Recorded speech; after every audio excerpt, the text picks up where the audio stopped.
गंगा का जल इतना पवित्र क्यों है? इसे नहाने से लेकर घर तक लाने का जाने पूरा नियम। सनातन परंपरा में गंगा स्नान, गंगा दर्शन और गंगा पूजन का बहुत ज़्यादा महत्व माना गया है। देव नदी कहलाने वाली गंगा की महत्व और पवित्रता को इस तरह भी समझा जा सकता है कि इसके दर्शन मात्र से ही व्यक्ति को तमाम तरह के दोषों से मुक्ति मिल जाती है।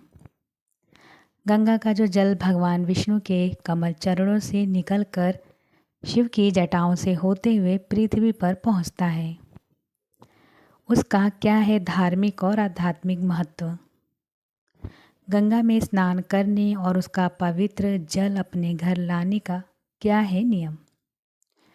माँ गंगा की कृपा को पाने के लिए घर के किस कोने में और कैसे रखना चाहिए गंगा जल? आइए इन्हीं सभी सवालों के जवाब विस्तार में जानते हैं। विष्णु का चरणामृत है गंगा जल। हिंदू मान्यता के अनुसार जिस जल का स्पर्श पाते ही व्यक्ति का तन और मन पवित्र हो जाता है, वह भगवान श्री विष्णु के पैर के अंगूठे से निकला है। श्री हरि का चरणामृत कहलाने वाला यह पावन जल इतना पवित्र है कि इसमें स्नान और इसका पान करने मात्र से ही व्यक्ति के जीवन से जुड़े सारे दोष दूर हो जाते हैं। गंगा जल का सेवन करने से व्यक्ति को अकाल मृत्यु का डर नहीं रहता है और वह सभी सुखों को भोगता हुआ अंत में श्री विष्णु के धाम यानी बैकुंठ जाता है। अमृत गुणों वाले इसी गंगा जल को पृथ्वी पर लाकर राजा भागीरथ ने अपनी पुरखों का उद्धार करवाया था।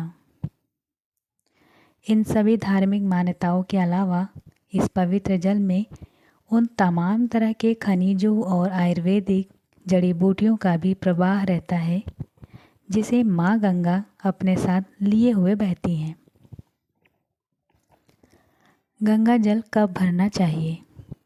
हिंदू मान्यता के अनुसार गंगा जल को आप किसी भी दिन भर कर अपने घर ला सकते हैं, लेकिन यदि किसी भी मास की अमावस्या, पूर्णिमा, एकादशी, संक्रांति, गंगा सप्तमी, गंगा दशहरा आदि के मौके पर पानी भर के घर लाते हैं तो यह अत्यधिक शुभ साबित होता है।